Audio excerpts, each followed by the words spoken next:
বোধহয় আমি অনেক গান অনেক ফিল্মে গেয়েছি।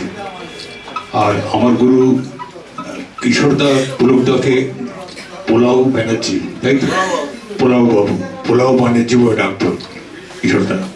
তাই আজকে পুলকদাকে স্মরণ করে পুলকদার সুযোগ্য পুত্র পিয়ালদা আজকে পদ্মে উচ্চারণ করছেন।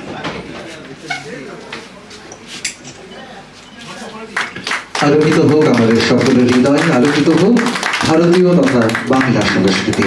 আমরা পৃথিবীর যে প্রান্তে যেই থাকি না কেন, সকলে যেন হাতে হাত ধরে বলতে পারি আমরা সকলে ভালোবাসি, ভালো আছি। এই ভালো থাকা নিয়ে এই আলো আমাদের ছড়িয়ে পড়ুক হৃদয়ে, আলোকিত হোক আমাদের সকলের হৃদয়। এই সুন্দর একটি মুহূর্ত, এবার এই মুহূর্ত গত 21শে ডিসেম্বর 2025-এ বিশিষ্ট শিল্পী রঞ্জিত শর্মার উদ্যোগে সুলেখা রায় ও রত্না শর্মার স্মৃতির উদ্দেশ্যে দমদমের বুকে আয়োজিত হলো সুরের আকাশে মনোরম সঙ্গীত সন্ধ্যা। এই অনুষ্ঠানে বিশিষ্ট শিল্পীরা অসাধারণ সঙ্গীত পরিবেশন করলেন এবং তাদেরকে সংবর্ধনা প্রদান করা হলো।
একটু না, আমরা একদম middle। মেডেল মেডেল মেডেল বেশ আমরা সুর সঙ্গমের পক্ষ থেকে আমাদের সোনার মেডেল।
হাতের আওয়াজের কথা বলতে হয়নি সকলকে।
আমরা অনুষ্ঠানকে এগিয়ে নিয়ে যাই।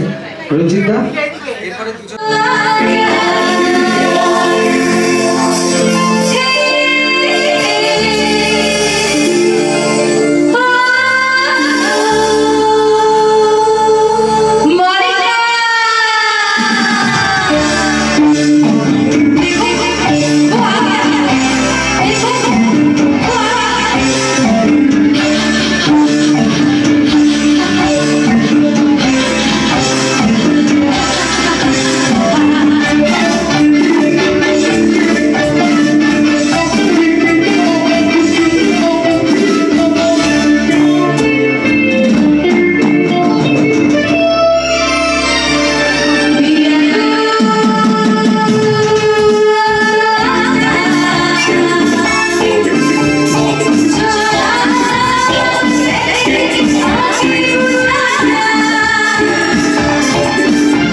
এমন ইতিহাসের সামনে বারবার করে দাঁড় করিয়ে দিল। আমরা আজকে রঞ্জিত দার অনুষ্ঠানে, রঞ্জিত দার এত সুন্দর অনুষ্ঠান, এর আগেও অনবদ্য সুর। আজকে স্যার আমার তো, আপনি অনেক সিনিয়র মানুষ, আমার প্রশ্ন করার ক্ষমতা খুব সীমিত। আজকের দিনটাকে কিভাবে তুলে ধরবেন? আজকের দিনটা শুনে ধরবো। রঞ্জিত কোথায় গেল? রঞ্জিত আছে, প্রদীপবাবু আছে। প্রদীপবাবুর সঙ্গে আজকেই আলাপ হলো। রঞ্জিতকে তো আগে থেকেও চিনি, সৌভাগ্যে প্রণাম করি। কি বলবে, আবিদা। আর তার আগে আমার মানে আমার বাবারই সমরকালী টোটনদা, এরা তো আছে। আর আজকে যে প্রোগ্রামগুলো হচ্ছে সেগুলো তো খুবই ভালো ভালো গান হচ্ছে। আর আমার এখানে এসে খুবই সম্মানিত হয়েছি এবং সবার ভালোবাসা পেয়েছি। বাবার গান এখনও যে লোকে মনে রাখছে, কারণ তিনি তো নেই, তার গানের মধ্যে আছেন। তার গান শুনেই তাকে স্মরণ করতে হবে, তাকে মধ্যে গানের মধ্যেই তিনি বেঁচে আছেন। শুধু বাবা কেন, যারা তখনকার দিনে যারা আজকে নেই তারা তাদের গানের মধ্যেই বেঁচে আছেন। হ্যাঁ, এই আমার আজকের এই অনুভূতিটা আমি প্রকাশ করছি। একটা ছোট্ট প্রশ্ন, আমরা কোথায় যেন নতুন গান চেয়ে বেশি পুরনো গানে আরো হারিয়ে যায়, এই ব্যাপারে আপনার মতামত? এটা প্রশ্নটা করা উচিত না, তাও করলাম। না, এটা করছেন, এটা কি খুব প্রাসঙ্গিক প্রশ্ন। ব্যাপার হচ্ছে পুরনো গান আমরা বলি স্বর্ণযুগ, একদম স্বর্ণযুগের গান, স্বর্ণযুগের গান। হ্যাঁ, এখনকার গানও কি চলছে তা নয়, এখনকার গানও তো চলছে, হিট করছে, সবই হচ্ছে। কিন্তু স্বর্ণযুগের গানের একটা লেভেল যে চলে গেছে, কারণ তখন একসঙ্গে এতগুলো দিকপাল ছিল যে কাকে ছেড়ে লোকে কাকে ধরবে। হ্যাঁ, তাদেরকে ধরে রাখার জন্য তাদের গানগুলো হচ্ছে, যেগুলো হচ্ছে সব বেশিরভাগই তো স্বর্ণযুগের গান আজ হলো। হ্যাঁ, আজকের গান মানে যেগুলো ধরুন পরের দিকে 90s গানেও স্বর্ণযুগ আছে, কিছু কিছু গান সেরকম গান আছে। যাই হোক, সেই গানগুলো চলছে। আবার আজকালকার নতুন জেনারেশন নতুনভাবে তৈরি করছে, নতুন লাঙ্গুয়েজে গান হচ্ছে। আপনাকে অনেক অসংখ্য ধন্যবাদ। আমরা ছিলাম দেখুন জিৎ লাইফস্টাইল ব্লগ এবং সুকমল বসু ইউটিউব চ্যানেলে। আমি কৌস্তব শাহ, প্রিয় বন্ধু, এবং বন্ধুরা টিভি যে চ্যানেলটা দেখেন সেই চ্যানেলের আমি কৌস্তব শাহ সঞ্চালক ভূমিকায় প্রত্যেক মুহূর্তে থেকে অনেক মিডিয়া জগতে দেখেছে, অনেক মানুষের আশীর্বাদ। আজকে ওনার আশীর্বাদ পেয়েছি, থ্যাংক ইউ স্যার। আজকে চলুন আবার ফিরে যাই পুরোনো প্রোগ্রামে, মঞ্চের প্রোগ্রামে। চলুন পুরো মঞ্চের প্রোগ্রামটা আমরা দেখবো এই অনুষ্ঠানে।